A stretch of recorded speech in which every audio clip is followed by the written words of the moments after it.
there. I am Kimberly HayDay. And I'm Amanda Day. You, my friends, are listening to the Fundraising HayDay podcast, where we cover the how-tos of grants and fundraising. And how we can all do a better job of changing the world through the leap. Absolutely. So, any chance you're a grant professional looking to make the leap from employment within an agency to consulting?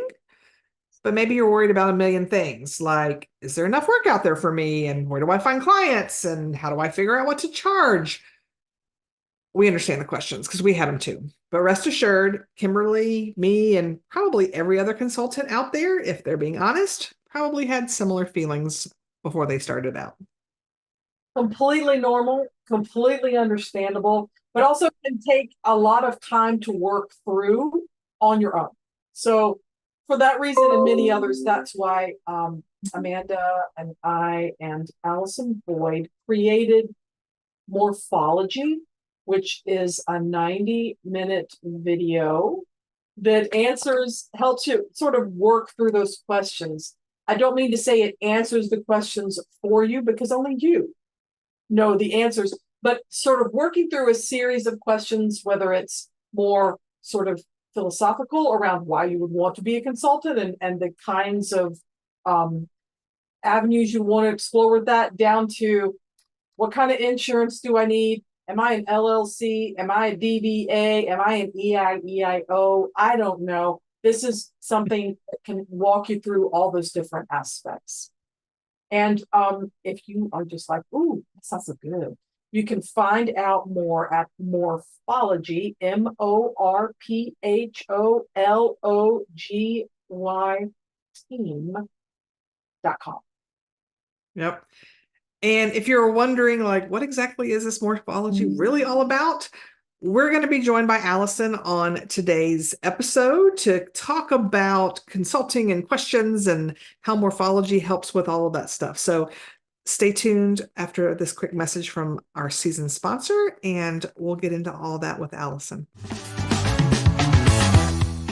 So we are absolutely thrilled that SNF Writing Solutions is our podcast sponsor for the second half of 2024, season 7, if you can believe it. Founder and CEO Stacey Fitzsimmons, a self-proclaimed data geek, is a seasoned grant pro who's raised and managed hundreds of millions of dollars. She's a certified compression planner, and she has broad management experience across a lot of different industries like restaurants, retail, technology, healthcare, nonprofits, the arts, and state government. She is sharing her decades of experience bit by bit with us, so take a listen. So Stacey, anybody who knows you have a passion for budgets. And so we would love to hear about this latest tool that you have created to help make the application budget process simpler for people. Okay, so not everybody can be a budget geek, and I am the first to admit that. Just because, it happens to be one of those things where I get excited, not everybody does. And so what I did is I created a template, a worksheet. I'm not exactly sure how some people look at it, but basically it's for those that maybe don't want to do the math for a budget, but still need to produce a budget and a budget justification. So basically it becomes number entry and then a couple of sentences about what that means in light of the grant, and it produces the budget justification for you that you can upload to your application. So, and it's compliant mostly for HHS and those kind of federal agencies, because that's where I spend most of my time. But it also, for those that do need detailed budgets or that want a good record of what you intended to put in the grant, and for post-award purposes, it really it serves that purpose of what did we put in there, how did we get to those numbers, what did we include, and how did we intend to spend the money. Very good. And if people want to find that, I'm assuming it's on your website. Sure is. To find out more about Stacey Fitzsimmons and her incredible team at SNF Writing Solutions, visit snfwritingsolutions.com. If you want the tools and resources to up your organization's grant game, check out their services provided page and reach out to them today.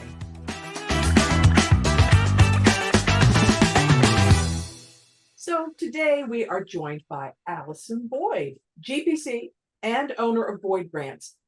She has just a little more than 20 years of grant experience, project experience.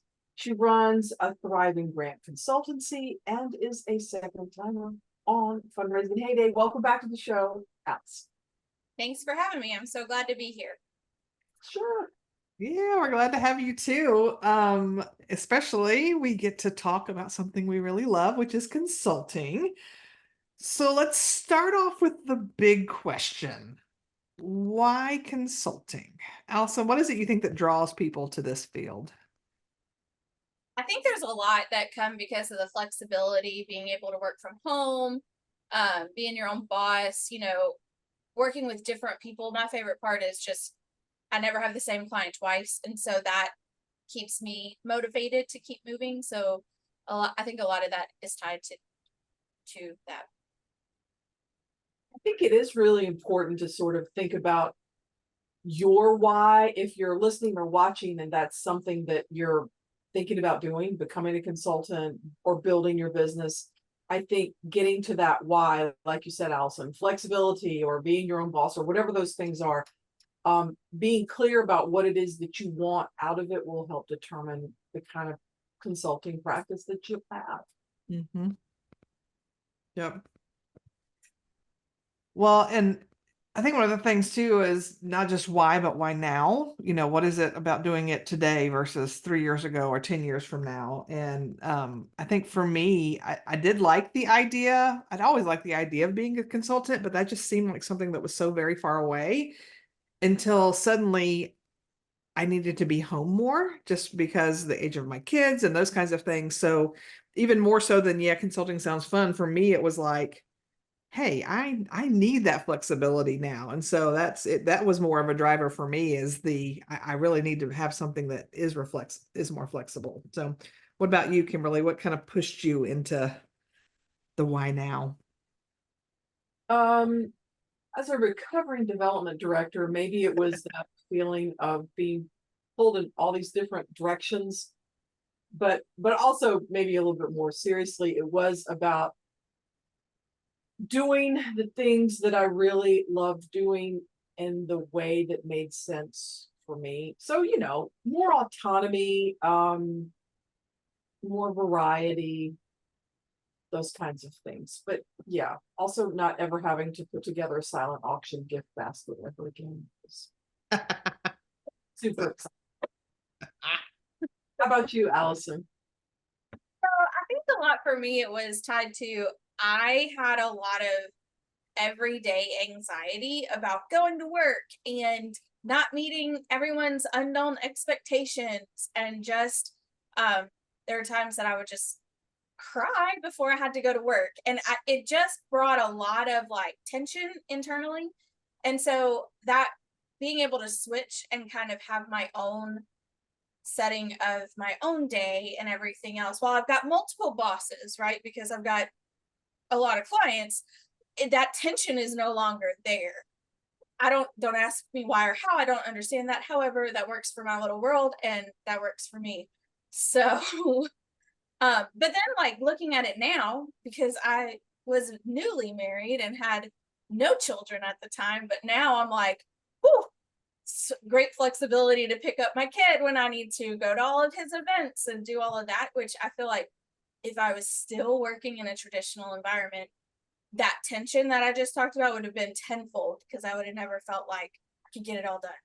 So, but that's kind of where I was. So the other piece about being in a consulting thing is making sure that you know what you bring to the table. And so that's a big piece. And Kimberly, what do you think about that? What should people look forward to or look at to know their skills and experience? I think first to even consider the question and to take it seriously. And I don't know if it's I don't know if it's maybe being a woman. Oftentimes anyone that I've ever talked to and coached either formally or informally have been women so far. So this is just from my experience, but it's even just being able to look at what you bring to the table, because I've had people say, well, not really, I just need to build my credibility. And maybe they've managed hundreds of millions of dollars in grants, but haven't written many grants, but they've been successful in that as well. So I think there's just so many things you can bring to the table. It could be like years of experience. Like I said, it could be types of grant experience. I think sometimes people can say, well, if I don't actually write the grants, then I really don't have grant writing experience. And I think that's a misnomer. There's so many things, Allison. I know you know this, and Amanda too. There's this whole grant management and administering and all kinds of things, and research. There can be all kinds of experience, like in different kinds of grants. For a long time, most of my experience was in like private funding versus federal. So that's where I was like, well, this is where I'm probably going to be when I start consulting, only to find out I'm actually doing more, and oddly enough, enjoying more of the larger scale grants and state and federal grants, particularly if I'm working with a team, right? But sort of looking at those kinds of skills and experiences, what's transferable that you could bring. Some other things that I never really thought about until a little bit later were things that I'd gotten by being a member of GPA, like leadership skills, volunteer recruitment, these kinds of things that I first learned in the Georgia chapter, budgeting. There's just all kinds of things that can come from different aspects. It doesn't have to be straight up, I sat in a cubicle and wrote 1 million grants a year, and I'm the only person who can be a grant consultant. Not that that's a bad thing, and not that you couldn't do that, but there's so many other ways to go. I was trying to think of some other ones, like if you have experience collaborating with other agencies or facilitating that. I mentioned leadership, planning skills. Anything else? And either of y'all, anything comes to mind to add to that list? It's a big, long, rambly one. Well, I mean, even if writing grants, it's easy to say, all I do is writing grants. But if you are developing grant proposals, you know how to budget, you know how to develop, you probably have developed programs, you have probably learned how to evaluate the success of things, because chances are people are like, what do you mean goals and objectives? And what do you mean I got to count things? And what do you mean? So you've probably figured out how to do all of that stuff. So I think there are a lot of skills that grant professionals bring to the table that There's also facilitation skills too. Like Yeah. if grant writing is not something you do on your own, right? You're building teams around, and it might not be a like whole room of a team, but you're pulling information out of people to get what you need, right? And that takes facilitation skills. And I think that is a transferable skill that we forget about all of the time. Yeah. Yep. Well, and I think that's a good point too, Allison. Like a lot of the skills that we have as grant professionals are transferable to so many other things, which often include building your own business and working with clients, because you understand how to do a lot more than just sit and write. And so you've got those transferable skills. And so knowing that and understanding all the things you bring to the table is certainly then a good place to start, but then a good next step is to think about, okay, if I'm going to put all of that in action, what does success look like for me? So Allison, I'm curious, how do you define success in your consulting business? I feel like I've defined success differently multiple times throughout the years of having my own firm, right? Yeah. So at the very beginning, it was, can we afford to go on an extra vacation or a vacation because I brought in money and it was successful and I didn't rely on a traditional paycheck. So that was success for me. That was something that was beneficial for us at that time, so you can look at it through finances, you can look at it through your personal goals. What are you trying to achieve? How many clients do you want to have? For me, it was also like stress level, right? When I first started all this, mental health wasn't a big, like, crazy topic that is kind of interwoven into every little thing that we do, right? But that's such a big thing, is if your stress level where you're currently at is a big indicator of non-success, right? So you want to transfer that and make that a goal for you.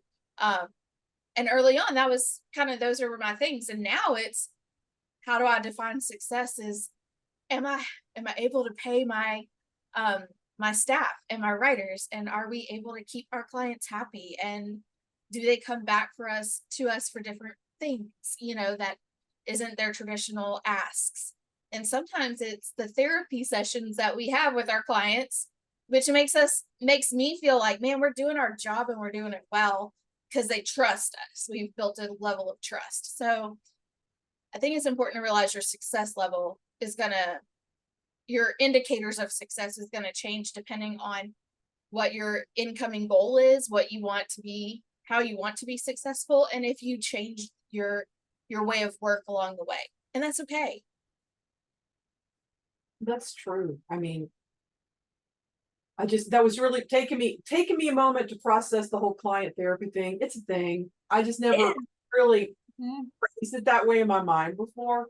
But yeah, I mean, clients are hiring consultants not because the clients are like a number one in terms of organization and productivity and all the knowledge about grants and services, because otherwise they wouldn't need to hire a consultant. And just coming from the nonprofit world, right? There's all kinds of pressures and drivers that are coming at you from all those different directions. So, yeah, consultant client therapy. I'm digging it.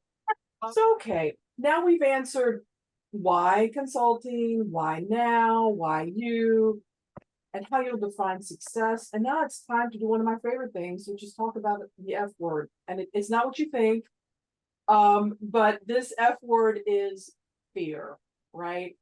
What are you scared or worried about that can actually hold you back a lot more than you ever realize? So maybe we can each answer one of those sort of F word fear items. So maybe, who wants to start? Maybe a man?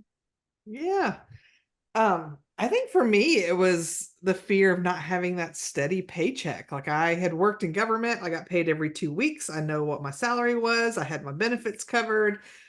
And that's scary to go from a very stable thing to going, okay, I'm going out, I'm doing this thing and I'm hoping it works. And so for me, that was one of the things that kept me from making the leap earlier than I did, because I was worried about that. What about you, Allison? Mine was fear of not knowing what I was doing. I knew what I was doing with the work that I did, right? Yeah. But I think there's this misnomer that you have to have a business degree to start a small business, whether it's just one man against the world writing and management or whatever you're choosing to do, right?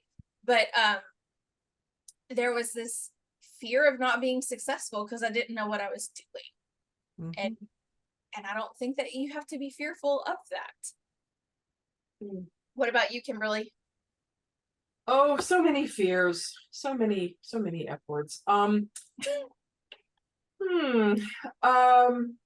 would say maybe when I first started, like the first big one was, I'm not going to be able to help clients get any grants. Like, I knew how to write a grant, I knew how to find a good fit, I knew all those things, but it was, what if I do all these things and it doesn't work? With some weird fear of, and I mean, that's not very realistic or helpful, because it's not like I got 100% of the grants that I wrote for, but for some reason, I think it has something to do with making that transition from like employee team member to consultant, where I was yes, a peer, but also a leader and viewed as the expert. Mhm. And it was just an unreasonable fear. It's like, I mean, of course, I haven't gotten every grant as a consultant that I've applied for. Of course not. But it was just like, oh, I'm not going to get the grant, and then no one's going to want to work with me. So maybe instead of doing client therapy, maybe I need to go back and revisit that. But seriously though, that bizarre fear of failure, that overwhelming sense of fear of failure that I had, that's one of them. I know Amanda talked about inconsistent income, right? Fluctuations in your cash flow. I don't think we touched on this one yet, but I think for a lot of people, it's like fear of marketing, having to get out there and sell what it is providing. It's people are like, oh, it's too salesy. I'm not a salesperson. I just want to write the grants. Another is it's hard to believe because there's so much grant work out there, but that there won't be any clients. Like you'll hang your little virtual shingle and it'll be like peep peep peep peep. That's crickets, y'all. Peep peep peep. And Got nobody, effect here like no other. it's that's also not true. A fear that actually, another one that actually has come closer to home over the past years, but not right now, is having to work with nightmare clients. And by that I mean maybe clients that aren't a good fit, or clients that are really chaotic, or that don't pay, or that are super demanding. And while that can happen, I think like a lot of these fears and a couple of others that are coming to mind, there are things to sort of acknowledge as, oh, these are things that bother me, but that doesn't mean stop what you're doing. It just means let me think about this. And I think sometimes even by just naming them like we're doing now, we can just kind of demystify it. It's not as scary if you can talk about it. The one of the other ones that I was thinking about is like having to actually work harder and longer as a consultant than you might as an employee. I mean, that is a fear that can also be a reality, but if you are maybe doing the kind of work that you love doing, then maybe that's not the fear that you think it is. It's just even naming these out loud. I hope if people are listening, I hope that it gives you a little courage to know that you're not the only one experiencing all these things, if they're real normal. And the I guess the last one I would add, and I think Allison, you kind of talked about it earlier, but it was the idea that no one's going to sort of take you seriously, right? That you're going to come in and be like, I know how to do that, and they'll just not listen to you. Mm-hmm. Gosh, I think all of those are valid because I feel like we cycle through them no matter where you're at. So you might start with one fear that is just paralyzing you to make that decision to move into consulting. But at some point in time in your consulting world and life, you're going to cycle through almost everyone that Kimberly listed. And sometimes I don't think that we ever get past that no one taking you seriously as the expert. But at the same time, our firm just hired a consulting firm to help us do something that we couldn't do. And it was a very surreal moment that we were like, oh, well, we can't do this, so let's hire someone else to do it. And I was like, but in their niche, in their field. But my point is at some point in time, you have to just say, it's just a fear. It's not a reality. And you've got to just try it. Right. And so you've got to focus on the whys that we talked about and how to get yourself out of that paralyzing fear to move forward so you can build a business. And it's only going to be a good business if it aligns with your goals and your values. So like we have a list of core values for Boyd Grants. And honestly, they align with my life values too, because I might have staff, but it's my business and it's what makes me tick, right? And it's what makes my business work because it's what makes me work. Mm-hmm. So you just got to move past it. You have to be brave enough to do the hard things. Mm-hmm. I think we tell our kids that all the time, like, be brave. And sometimes you just have to do the hard things to do the hard things. And if this is what you want to do, You just have to do it. That's true. Mm-hmm. Well, now that we know what questions you should be asking yourself before making that plunge into consulting, let's talk about questions you should not ask yourself, because it's going to make life harder for absolutely no reason whatsoever. So these are things, just questions. If you cannot ponder them, let's not ponder them. Oh, I just want to just jump in. Number one with a bullet. Mine was, am I, do I have to do it like everyone else I see? And Yeah. I should be doing that. And if I don't do that, then I'm doing it wrong. God, I spent years sort of churning through that because I was looking at other people's models for consulting. Because, I had all those fears that we talked about in one form or another, one time or another. But I was like, oh, I don't know that I want to build a big business. So maybe I just don't need to be a consultant, but I really think I'd be happier being my own boss. But I look and see everyone, these very successful women building these incredible careers, following a model like Allison did, right? Like you did. You're like, I started off here and now I'm here with this many employees. And back in the, I don't know, I would say starting in maybe the 2010s, I was just like, oh, well, maybe I shouldn't, that's not for me. I better not do it that way. And it's like, I don't know who came down in the dead of night and whispered that nonsense in my ear, that made me believe that that was the right way, that there was only one way, and that if I didn't want to do that, then I was wrong and shouldn't be a consultant at all. I mean, if I could save anybody like years even, just know that there's so many models, and you can be a consultant and not necessarily write grants all the time if you're moving into the grant consulting field. I know the two of you all are like, oh, and look, there's sky, water is wet. But it's like until you come to that realization yourself, for me at least, it was really holding me back. I mean, for years holding me back. That's fair. So one of the ones that you really shouldn't ask yourself is, am I doing it right according to the world? And honestly, I feel like as women, I think we often compare ourselves to everyone else and everyone else's perceived standards and what we think that they are doing. And that question of, am I doing it right, is so bizarre, because who are they, and who are they that is defining what is right? So I don't think that it's fair to ask ourselves and to question if you're doing it right.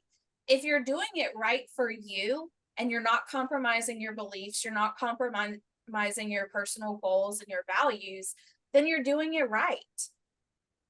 It doesn't matter. If it works for you, you're doing it right. True. Well said. I think another one a lot of people do question, but really shouldn't, is there room for me? And I know I've had these thoughts before, like, who am I to show up and think that I'm going to be able to do X, Y, and Z because there's already 10 other people doing it and they're doing it well. But every consultant I know is either a large firm that's trying to hire more employees or hire more subcontractors because they can't keep up with the work that's coming their way, or they are constantly referring work other places, or they're a firm that's decided we're not taking on any more work and now we have a 3-year wait list to join our career, to come to work with us. Like, there's nobody I've met yet that is good at the grant work that isn't turning away business. And so I just really feel like there is space, especially if you can figure out what your niche is and where to do that. But the thought of, oh, there's just not enough work, that should not be on your radar. Yeah. Sort of on the flip side of that, I think there are a lot of folks who might come to this.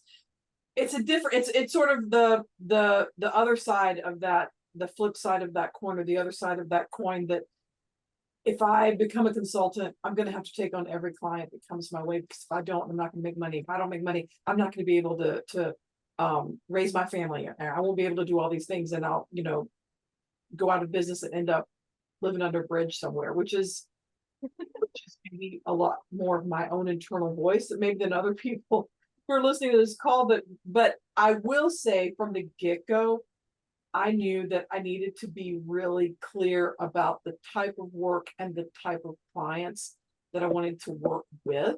And so if you're just starting out and you're like, well, I'm just gonna have to say yes to everybody, to me, that kind of defeats the purpose, because at least for me, if you come from that model of, yeah, I don't think I need to be an employee anymore for all kinds of reasons. I think it's going to be better.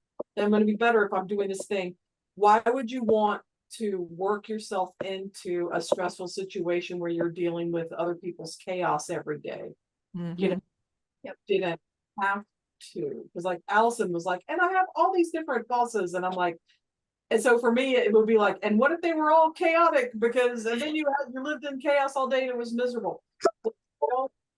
You don't have to do it that way. Now, also, we all need to be fiscally responsible about this business building, right? It may be that you take on some assignments and some things in different ways, but always with the eye toward where you're going to be. But no, you don't have to take on every client. There are plenty of firms that I know of, including Boyd Grants, where there's like a sort of a questionnaire kind of thing. And there's just nothing wrong with that. I think it's putting yourself sort of in that proverbial driver's seat. First asking a lot of those questions, if not all of them, that we've gone through, and then applying that to the kind of work that you want to do and the kind of client that you would like to work with. I think much like Allison, aligned her firm's visions and values with her own life visions and values, like it's all of the same cloth. Yeah. I think you do that with the kind of work and the type of clients. And again, the more time you spend sort of thinking through that kind of thing, then the less time you're going to spend maybe in situations that are not great, because you were just like, I'm going to take everybody because I've got to pay all these bills all the time. You need to pay bills, but you can be strategic about how you do that, I think is what I'm getting at. Yeah. So another one that's often questioned is, can I ever return to employment with an organization? You can do whatever you want to do. Amen. It's okay to say, yeah, I tried this, it's not working, it's not for me, and let me go back and get a full-time position or a part-time position. You are the keeper of your own keys, right? You are the king of your own kingdom, whatever you want to call it. You're a decision. So it shouldn't even be a question. There was a blip in Boyd Grants that I had a panic month of like 7 to 8 months, and decided, I don't know if I'm going to be able to do this long term. And I second guessed everything, and I went and I got a part-time job. And then after that, I realized I loved who I worked for, and they were great, wonderful people. But I was like, I really loved what I did on my own. And so it gave me enough push to be like, you really can do this. It's okay to be different than everyone else, but it's also okay to say, it's not what I need, or it's not what our family needs right now, or it's not meeting what our life goals are right now. And I'm going to not do this anymore. And I'm going to go back to something that gives me stability and comfort. And that's perfectly fine. Yeah.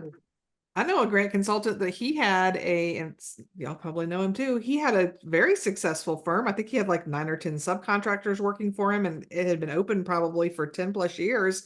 And as he got later in life, he's like, I think I'd rather go. He's like, I need to start really saving for my retirement. I think I want to go work somewhere that there's a pension and there's this. And so he closed up shop and went in the last 10, 15 years of his life. That's what he focused on, because that was just, again, those were his financial goals, and ain't nothing wrong with that.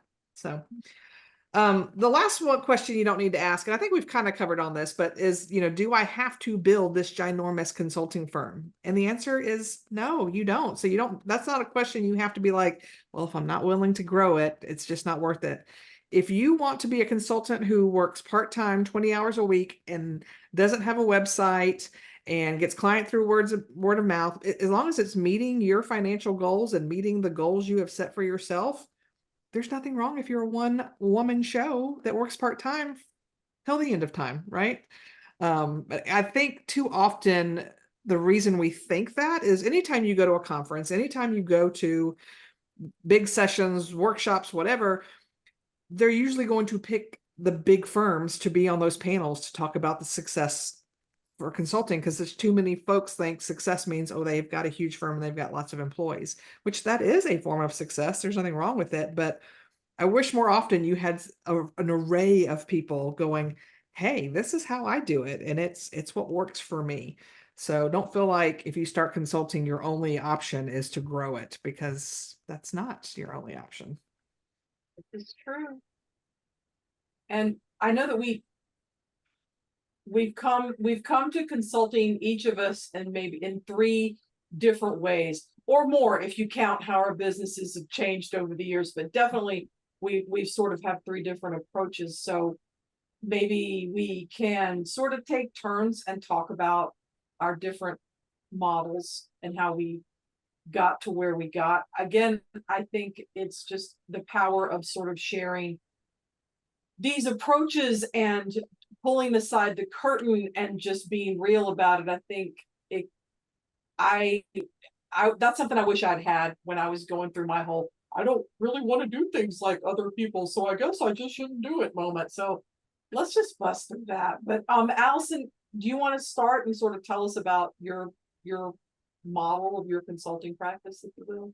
Yeah, I did not start thinking I would be where we're at today. Like, had no dreams and ambitions to be where we're at. I really just wanted to do my own thing and to have my own piece, right? So I started really by looking at what I was going to consider success, and I came up with a name and a logo, and my logo back then is nothing like it is now. It was very cute and everything, but and I'll forever hold that dear in my heart. However, back then it was I came up with a logo, website, got business cards, all of the legal things that you need. I got a DBA. That's about as legal as it got. I went to the county office and I filed my $5, paid my $5, got my DBA, and I moved on, right? Then things started rolling and I started getting clients, and my community loved me and supported me, and they because of the relationships I had there, they really helped build my business to where it's at now. And as we grew, I started trying like, do I want a subcontractor? Do I want someone to help? And I think gosh, back then, Amanda, I think you did a little bit of work for me on the side, and then a few other people did too. And so I decided that needed to be more consistent of like, yes, I can't do all the things y'all. I was writing, like, at one point in time I wrote 14 Title V grants for Department of Ed at one time.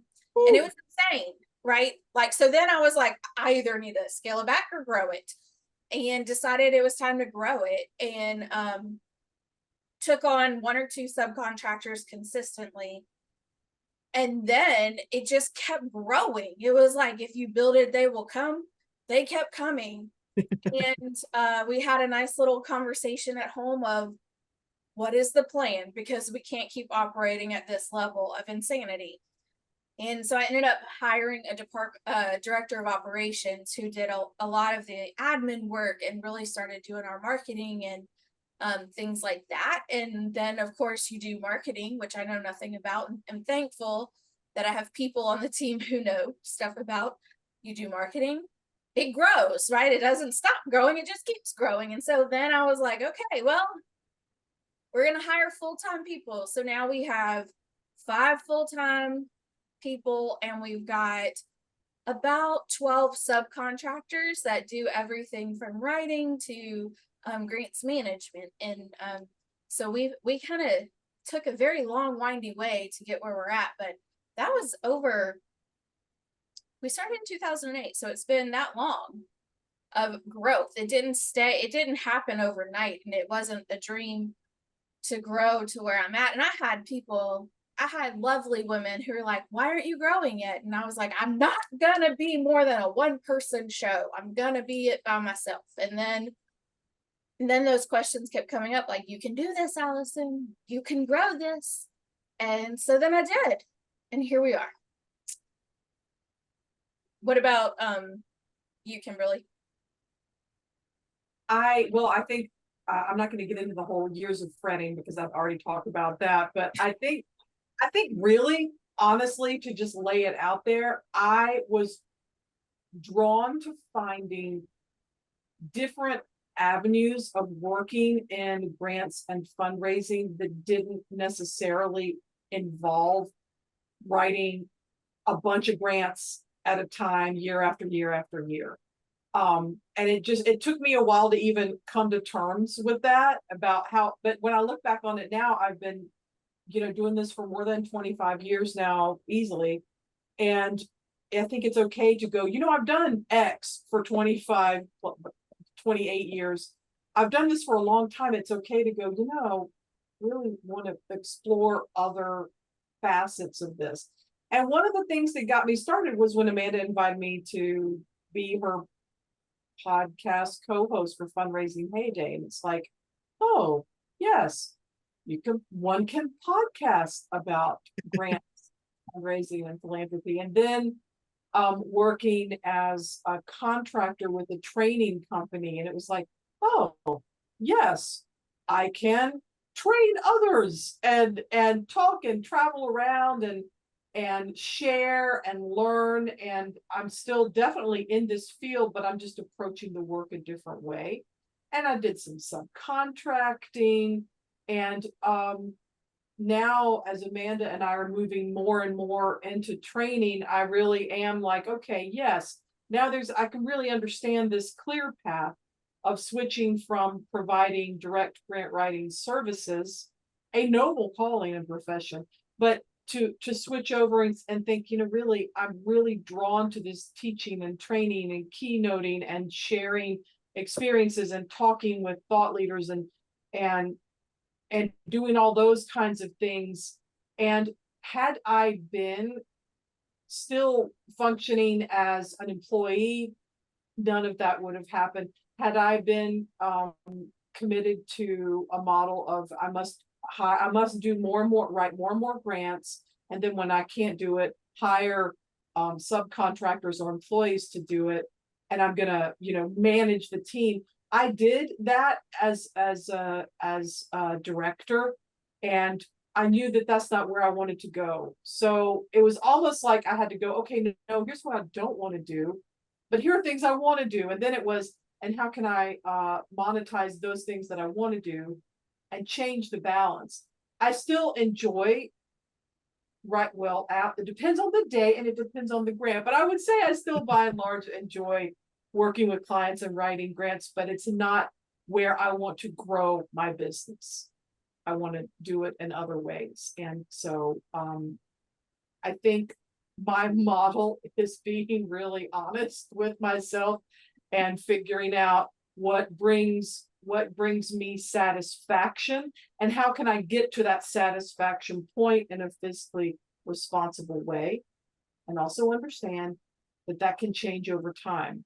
Like in 2018 and 2019, I'm traveling around teaching about grants, and seeing a lot of the world, working with some interesting subcontracting work and clients on the side too. And then it was March 2020 and everything shut down because that's when COVID, was at its height or starting to be at its height. And there were all these shelter in place orders and everything. And so 60% of my income was gone, just gone. And so learning from that, also getting back to our earlier point of there's lots of work around. My friends, there's lots of work around writing grants if that's what you need. So I was just like, and we're pivoting and we're gonna take on some more grant writing work, and what will that look like? And so then it was like, as that gets stable, then okay, now we're at a different level. Now I'm doing these other things. What's it going to look like to switch the balance again?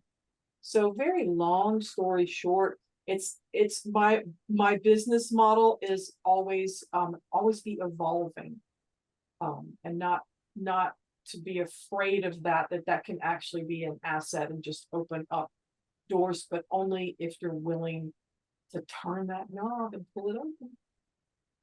Very good.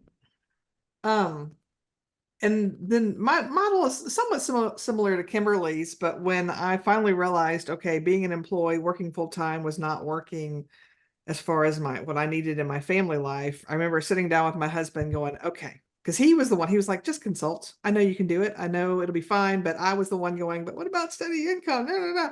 So we put together a budget and he was like, okay, if you can just bring in a minimum of X amount of dollars, our life is not going to change. I thought, okay. And that's how I ended up started working for a training company, because if I did 2 trainings a month for them, I brought in that minimum level he asked me to bring in. So I thought, sweet, if nothing else happens, at least I have this as some steady income. And so that was what I did. And for a year or two, that's about all I did was training, until word started getting out with people I had worked with in the past, because I had been a grant professional for like 15 years by that point. And suddenly a few friends would call and be like, hey, I hear you left the city. What are you doing now? Are you consulting? Come, I have a project for you. And so that's how I dipped my toe back into grant writing again. Was not because I specifically did anything, but I started getting a couple of phone calls. And then once word got out that I was doing that, I started to get more work.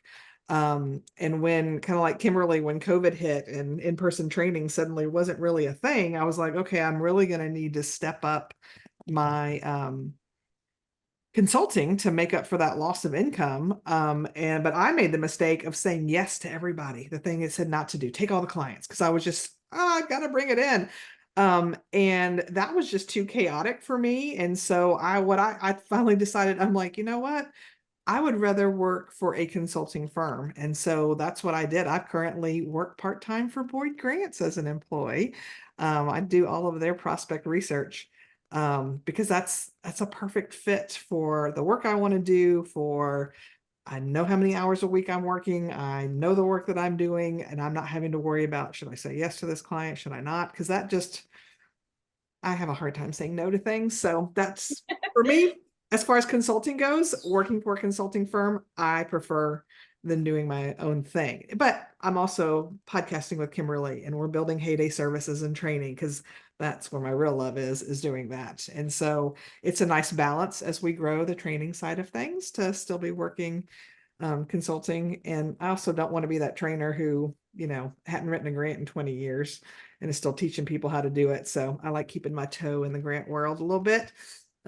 So that's kind of how I've tried a bunch of different things. And that's the thing. There's nothing wrong with trying. Like Allison had talked about earlier, if you don't like consulting, there's nothing stopping you from going back to being a consultant. Or if you don't like managing the client side of things yourself, working for a larger consulting firm, then yes, you may still deal with clients, but you're not having to deal with billing them and other types of issues. Whether or not to say yes or no to them, that's somebody else's decision, right?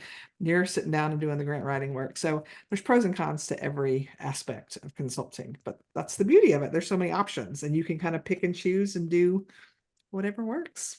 Yeah, you just have to decide what is going to work for you.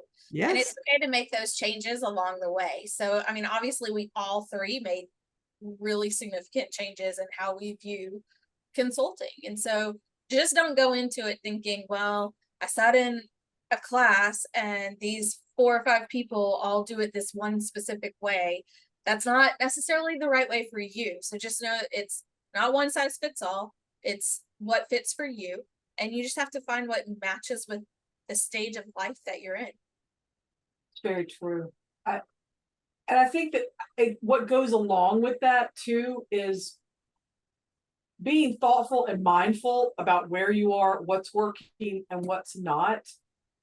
It's kind of like when you're building a business, you need to make time to build the business. You're doing the work, but you also have to build the business, right? I think when you're doing the work, or if you're like me, you're like, okay, I want to change the balance. I'm changing it. I think in that moment, it's almost like it's like you're writing your own evaluation statement or plan for a grant, only you're writing it about yourself. And they're all, you want to look at your outcomes. Clearly, they're financial outcomes. They're short term, midterm, and long term.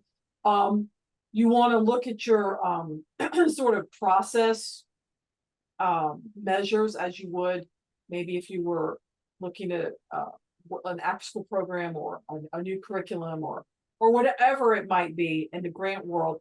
Take it back to yourself. It's like, I want to get to this point that we've already talked about how you would measure success. Here's what I'm doing. But are you really doing that? Are you working the way that you said you were going to work or the way that sounded like it? Are you sticking to that plan?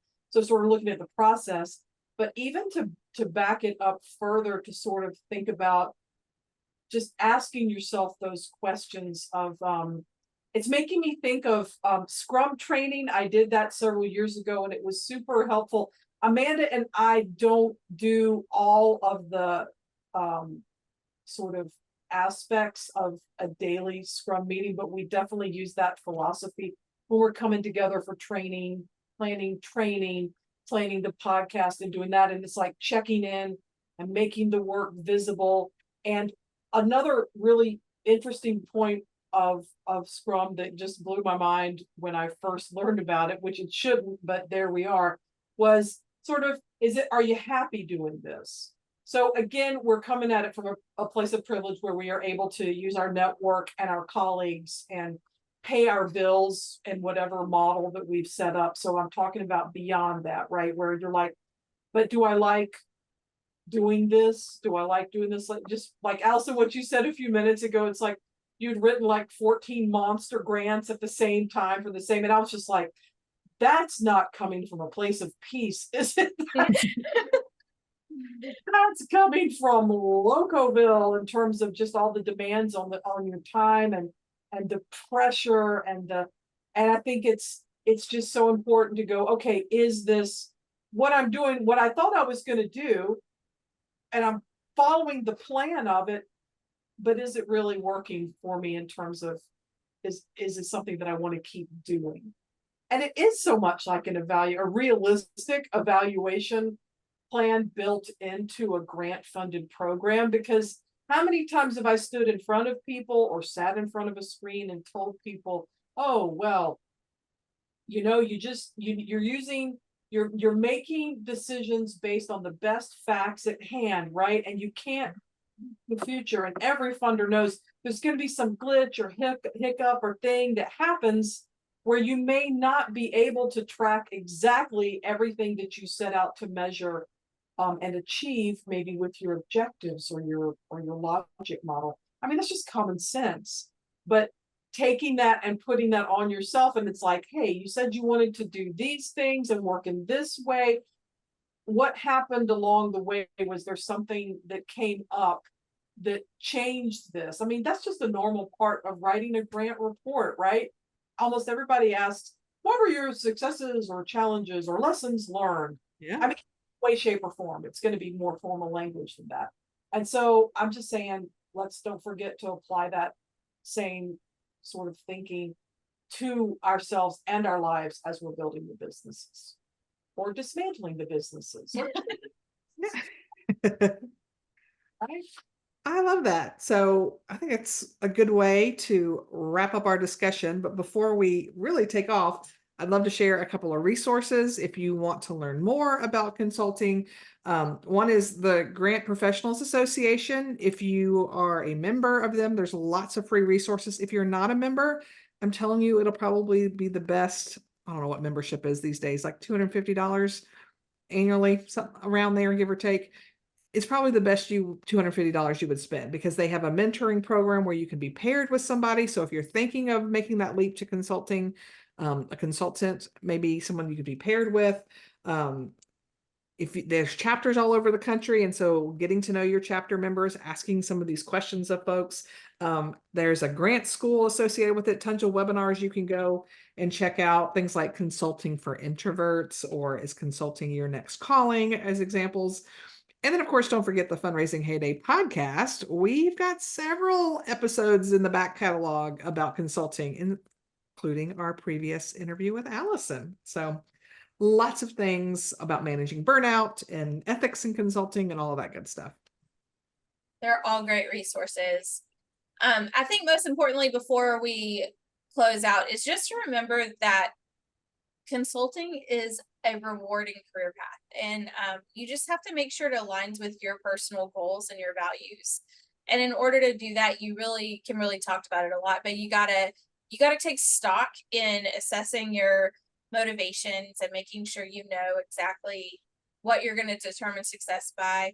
And honestly, getting over the fear of failure, the fear of change, all of those things, and just be willing to adapt your consulting style as you grow, because that is all going to change along the way. That's fabulous advice. If our listeners want to find out more about you and your successful Boyd Grants company, where can they find you, Allison? You can go to boydgrants.com or boydgrantsacademy.com. And so at the Academy, we've got different trainings that are available for all things grants. And then at boydgrants.com, it is really just about the business. And if you want to work with us, that's where you kind of get plugged in. Nice. Another thing to mention, if you're watching us on YouTube, on our YouTube channel, you may see the mysterious Morphology logo behind us. And you may be like, what's that? But in seriousness, if some of the topics that we touched on are the ways we approached our business, or the fears that we were trying to just lay out on the table to look at, if that kind of approach is something that speaks to you, we actually, the three of us, put together, I want to say it's like 90 minutes of sort of the questions.